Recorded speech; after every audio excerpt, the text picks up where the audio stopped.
This story is written in simple English and is fully rewritten so it is safe for reuse. James Brolin once wrote down every single day of his life with Barbra Streisand. Now he faces days that are too heavy to describe.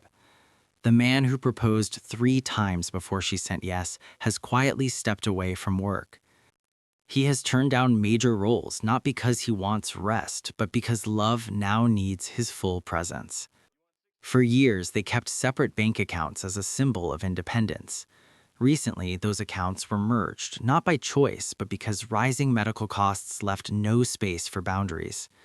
Just a short time ago, they celebrated 25 years of marriage with smiles. Today, they face their hardest chapter together. James Brolin was not born into comfort or praise. He entered the world in Los Angeles in 1940 under a burning summer sun.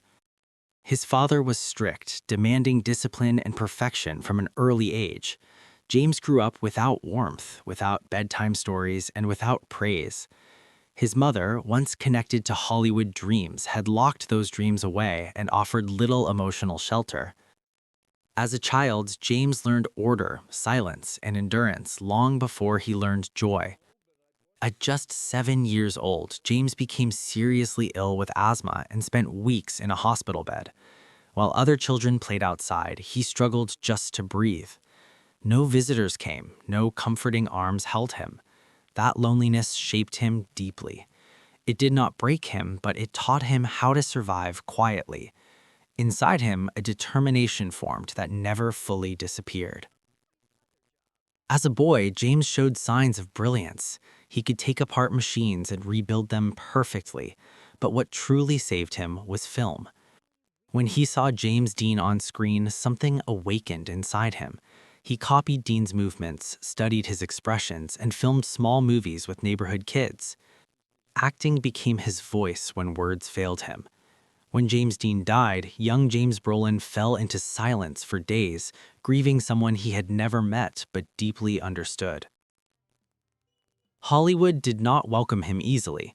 As a young man, James faced rejection after rejection. He slept in his car, went hungry, and waited hours for auditions that ended in polite dismissal. Still, he refused to quit.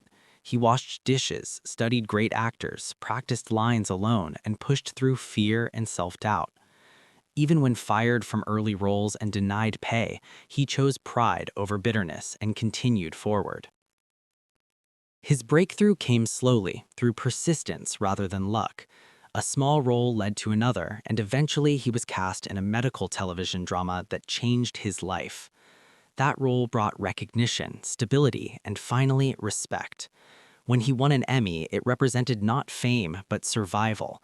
He had made it through hunger, fear, and silence without losing himself.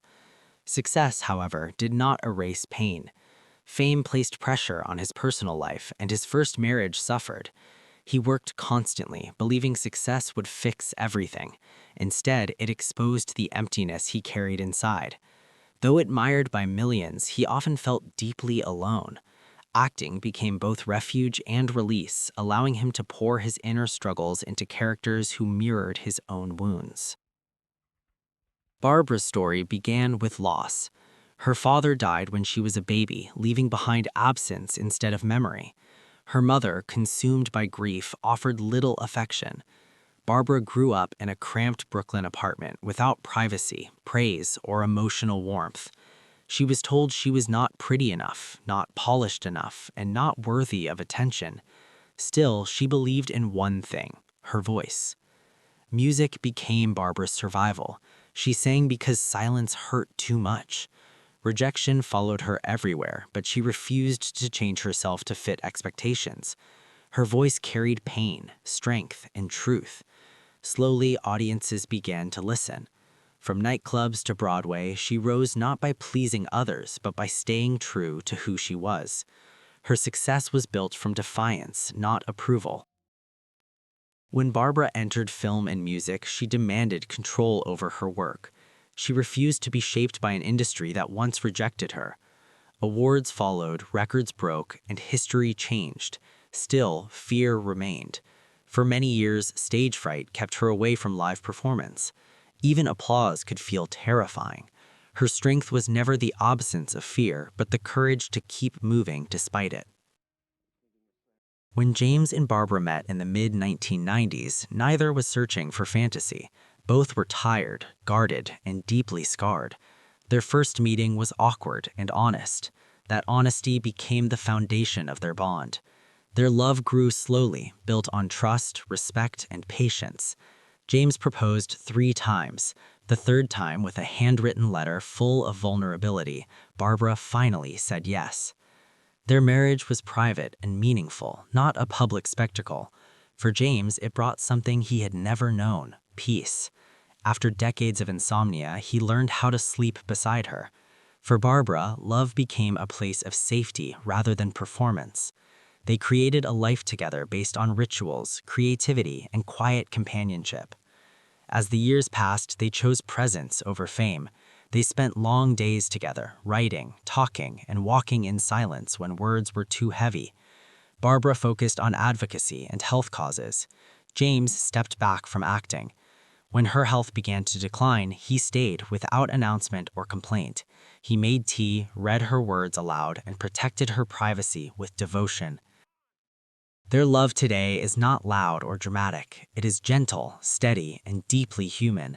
It exists in small gestures, shared silence, and unwavering commitment. They are no longer performing for the world. They are simply holding each other through time. This is not a Hollywood fairy tale. It is something stronger.